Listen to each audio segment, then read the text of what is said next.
Hello, everyone. Welcome to PracticalGCP. So I hope by now you all heard about the BigQuery Pipe Syntax. If you haven't, don't worry. In this video, I'll cover a lot about it. And I've been trying for a while. The things I was trying to figure out is whether it's better. If it is, in what kind of scenarios it is better. And one thing I found it most useful was you can actually use it to really speed up to get data, especially the everyday data engineering task when you're getting data that is not in very good shape.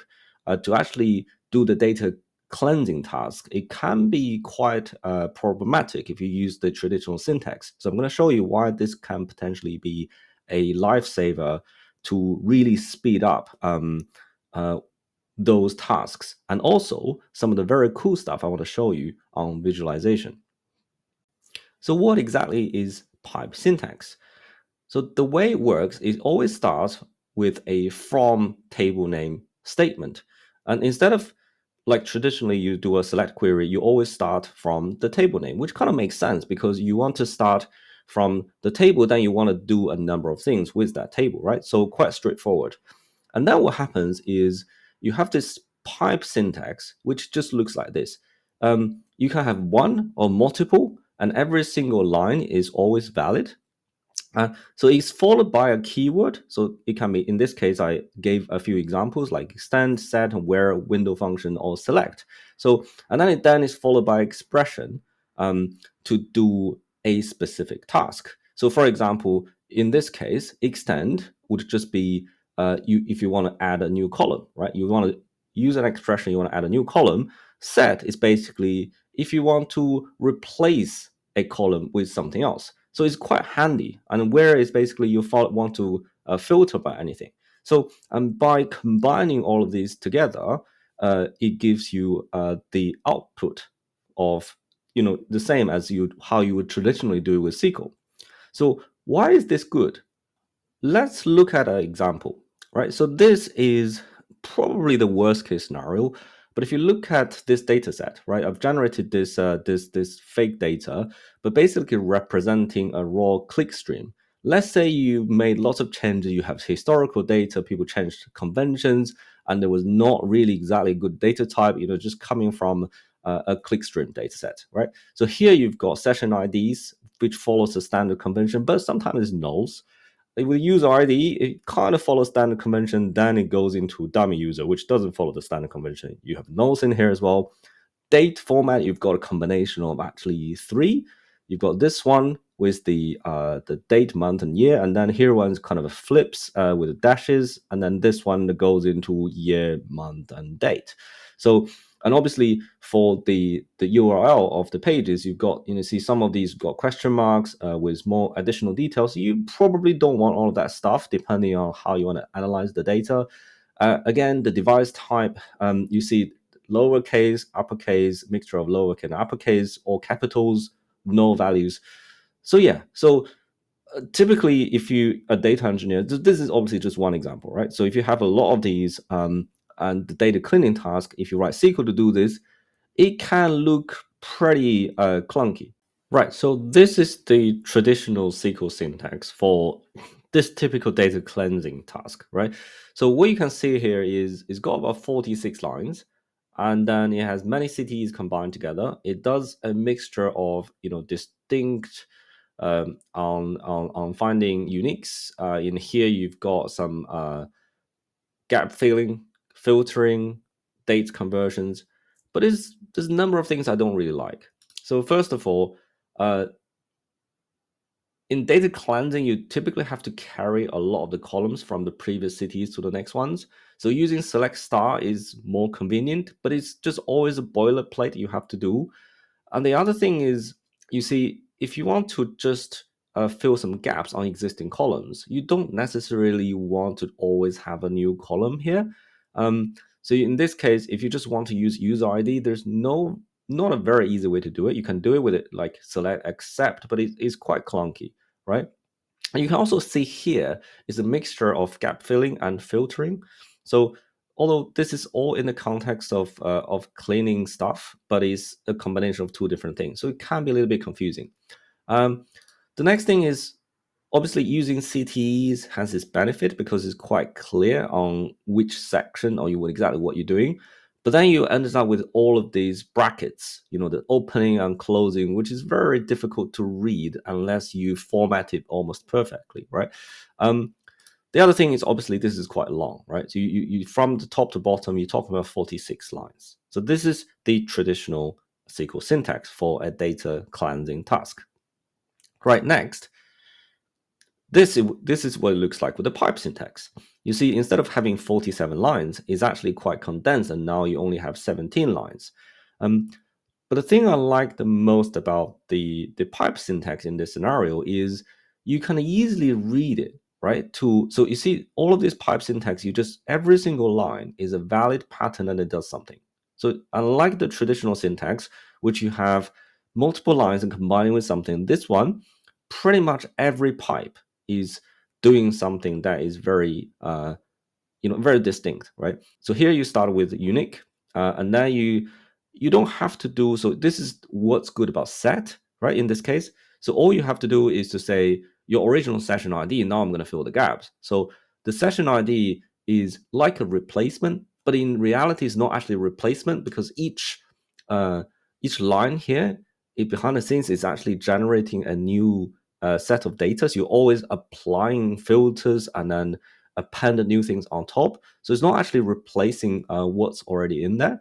So, but it's very handy. So here you can see, instead of doing these two as one statement on the two replacement, you do session ID in one line, user ID in another line, then you do filtering, right? So now each line has a distinct purpose. Here you do set again because event time is crap. So now you have three different kind of variation of the event time. Then after this one, you've got a better one. But again, you set the event time, which again is the original name. You don't have to do as something else, right? Then you've got to do the same again with page URL with the replacement. Then you do filtering on the user ID, and then you can again set the device type, right? So this, after all of this cleansing, you only need in this case 17 lines instead of 47, and there's no brackets on wrapping things around. So in my view, first of all, you can very quickly just apply different kind of filtering, um, uh, cleansing task, conversions of different things, a regex replacement is very, very clean. You can read it from the top to the bottom, and it has a very clear purpose, a very distinct purpose on every single line, right? And it gets better. So because pipe syntax has a pattern, like I said, every single line has a very distinct purpose. So this means you can easily visualize it, right? So if you look at what I've done here, I'll show in a bit in the live demo how I actually did it. So you see what I've done here is this is Mermaid. It's basically a free website. You can use this is like a graph viz type syntax. You can see it's very, very similar, right? It's typically the syntax is used to create directed graphs. But here we have, because it's a very simple example, I just have like a filtering from the top to bottom. So now I want to visualize this thing. You can see I can create a flowchart based on the intent of what I was doing in each one of these sections. You can see that the text in there isn't exactly matching what I had in the SQL. I'll explain where this came from in a second. But you can see this could be very helpful for you to understand what you are doing in those transformations. Let's say the cleansing process, exactly what cleansing things you applied in there, right? So now if you just read the SQL in here, it's not exactly that easy to know exactly what's happening in there. But with a little bit of help with visualization, you can see here, now I'm starting from this table. I'm doing a distinct start select, and then I'm doing a filling the gaps on the sessions, filling the gaps on the user ID, doing a filtering on where. So obviously this can be improved, but it's a lot easier if you have some sort of visualization to read this stuff. And this thing can be easily automated as well. So it serves, in my view, a very good way to document what is going on. Then you can show this sort of stuff to non-technical users depending on how far you go on the description of these things. I'll share some like what I've done in the techniques. I think this definitely can be pushed into a lot more useful, especially to the non-technical users. Right. So let's now see in action. You can see that this is the raw clickstream data that I have generated. You can see this is exactly the same as you've seen in the presentation. I've also but this one only I've generated 57 records. But what I've done is I've also generated a different version that has 1 million records. So I just want to see if it takes a bit of time to process that. Are there any obvious performance implications on slot usage, right? So that's one thing I also want to check, because it's always important to make sure it's not, because of the different syntaxes, now takes a lot longer to process the data. Right, now let's see the first query. So you can see this is the same one. I've got the, start from this is the normal traditional syntax. It does all of this filtering. You can see at the end, the last time I ran it, it took last time I ran it, it took 7 seconds and it consumed 12,000 slots, right? Give or take. If I run it again, so you see I've turned off caching as well. So here you see again 7 seconds, about 10,000 slot milliseconds, right? So now with the pipe syntax, exactly the same thing. I've included all of the scenarios. I made sure the results is identical. You see, last time when I ran it, it took about 11,000, give or take, on milliseconds slots. And if I run it again,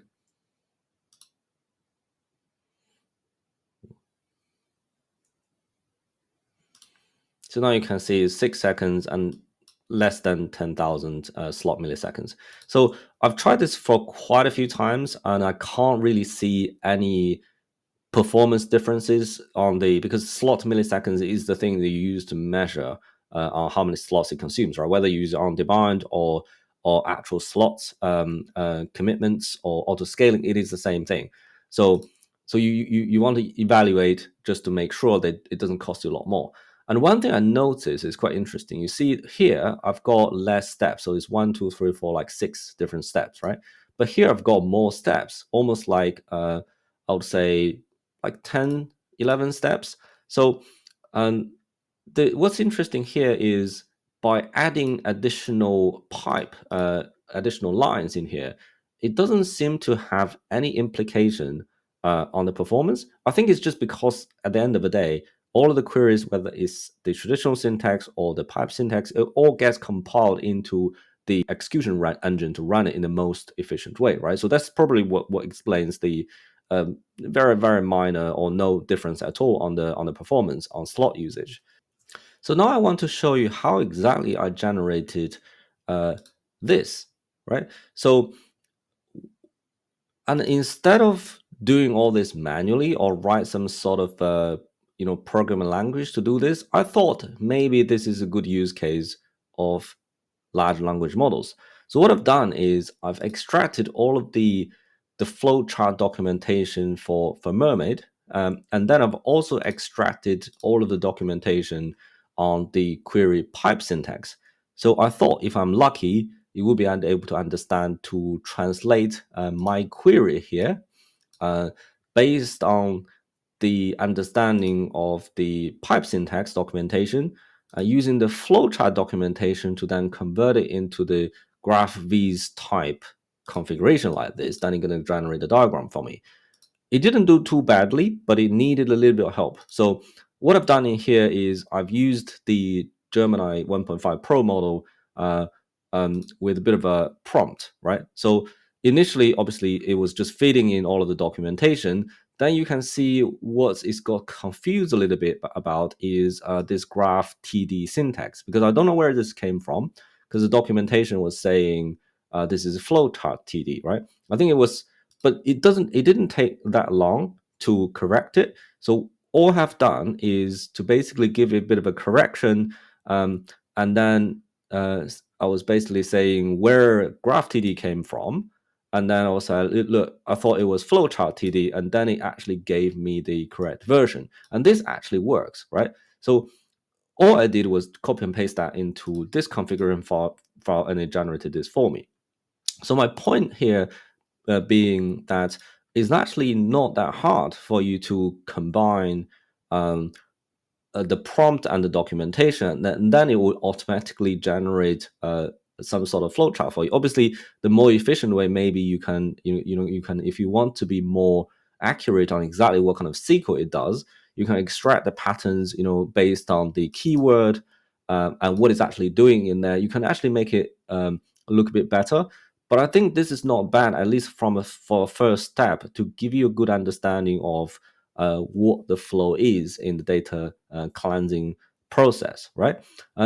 And then what I thought is, what if I can actually somehow do the reverse, right? So one thing good about having patterns like this with the pipe syntax is because it's now a lot easier to be understood by humans as well, right? So because you follow a set of keyword expressions, keyword expressions, and keyword expressions, so there's a pattern to follow. So in theory, this means it should be a lot easier, right? A lot easier for the large language models to generate your pipe syntax based on the rules and the filtering rules, right? So let's say if I just have something like this that I wrote down, or if I just let it look at some data, now I say, look, do the cleaning for me, but generate the pipe syntax. So that could be a lot easier than generating the SQL syntax, in my view. So what I've done is, if you look at this thing at the very bottom, is um, so obviously this is all fake data. What I've done is you can use synthetic data for this kind of stuff as well, which it can represent as a version of your real data, right? But it's fake. But it's good enough for the engine to actually understand what to do with it, right? So what I've done is now I'm saying, look, use this as sample data. I did give you a bit more hint on based on the flowchart TD, right? But I'm saying, look, use this data, look at the pattern in here, and then generate the pipe syntax for me. And it did this for me. So what I've done is I copy and paste this thing into, let's say, a new browser session, and it runs, right? It runs. This is crazy, right? It was doing this purely from the data and some of the hint I was giving it to. But you can see some of the jobs, it didn't do it very well. So here, event time, it wasn't correct because the pattern isn't exactly the best. But these are just requires a little bit tweaking. But all the other ones, I think it did a pretty good job, right? It did the cleaning really well here, and it filtered out the other stuff. It's just the event time it didn't quite figure out. But yeah, I think this makes SQL generation based on rules that you set, potentially using large language models to generate your code, a lot easier, right? Okay, so that's the thing I wanted to show you, which I found quite exciting. There seems to be lots of opportunities in there going forward, especially because the simplicity of the pipe syntax. Now let's go back to the presentation. I want to just show you a little bit more. There's something I've tried. I didn't spend a great amount of time on this because I found the data engineering task, it was a lot more useful. It's just so obvious. But there's other ones I think you can consider as well. And those are what I found should be quite useful, but probably still need a bit more time trying, is ad hoc analytics. And if you're actually analyzing logs, the reason I say these two things is because if you look at this example here, it's the same table, right? But one thing I was doing is, you see, if you want to aggregate your results in certain ways, then group them by week, month, and year. It looks like something look like this, right? It is actually quite tricky if you do it in the traditional syntax, because you have to do convert, and then you need to put all of these columns in there and then group by them again.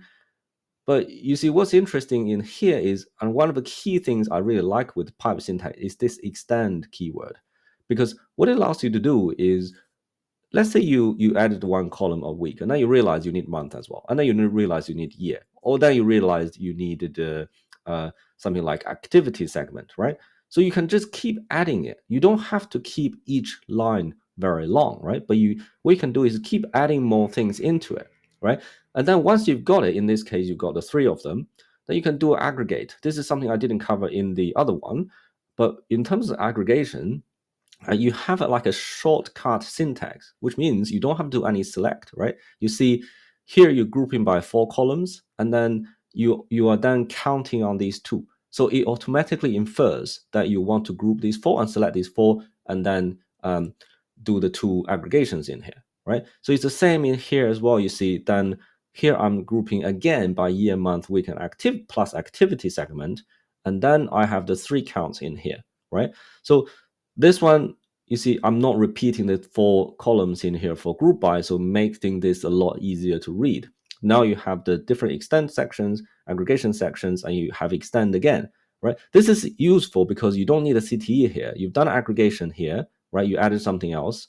Then I add one more column here with the extend, and then I do another aggregation. So this can be quite useful when you're either debugging something or when you're doing ad hoc analytics. You just need to replace something, you need to add something, you analyzing it again.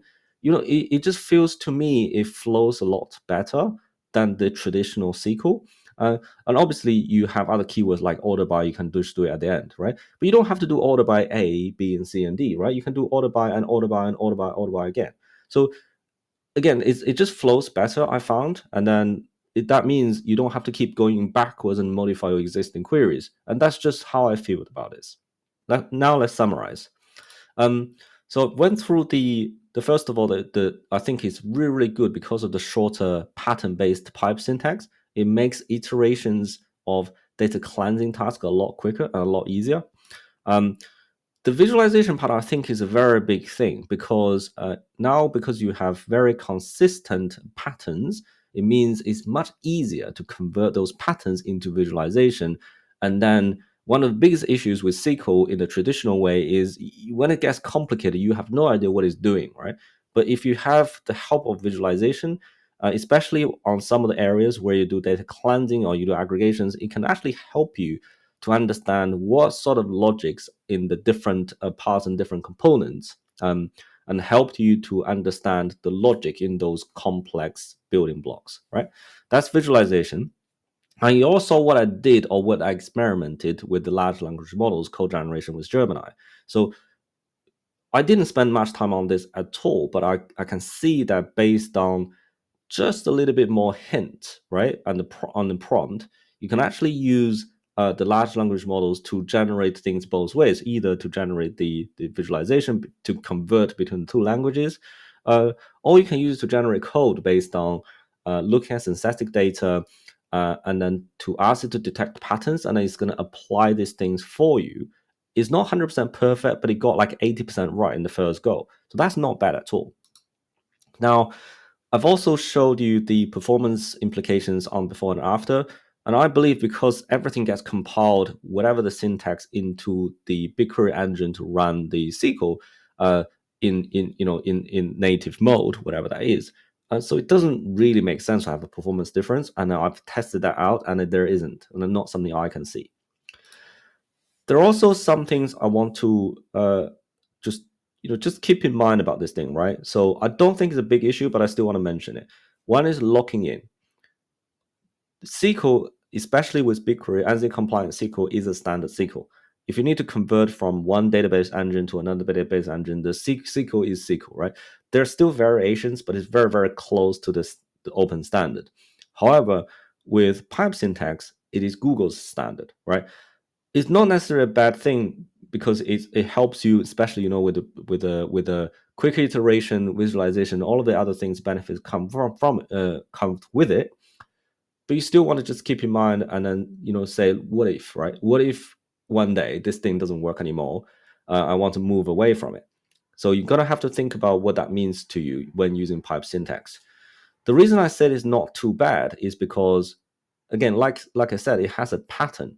So I don't believe it's that complicated at all to convert from the pipe syntax into normal SQL syntax, right? So, and I already kind of proven this actually even you can generate the pipe syntax in all these different ways from a diagram. So, but it still is not 100%. So it's extra effort to convert. One thing I'm hoping for is Google somehow does a drop-in conversion from pipe syntax into the normal standard SQL as part of the feature. So then it can remove all of that concerns from anyone using it, right? It's just as a just in case thing.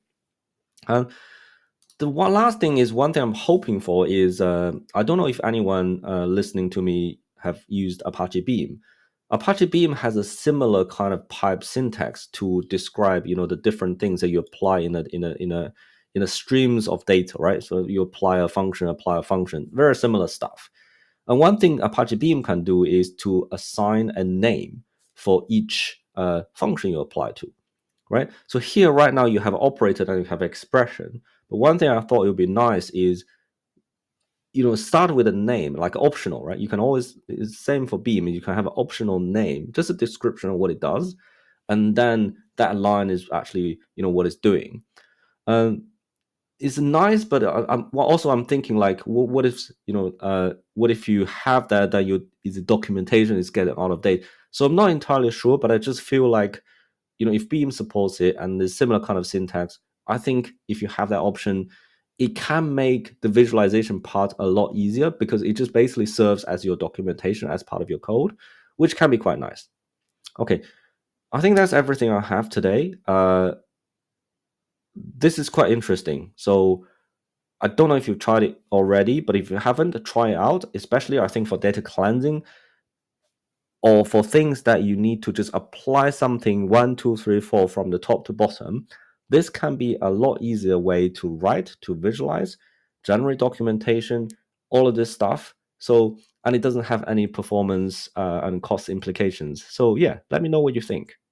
Okay, thank you very much. I'll see you next time.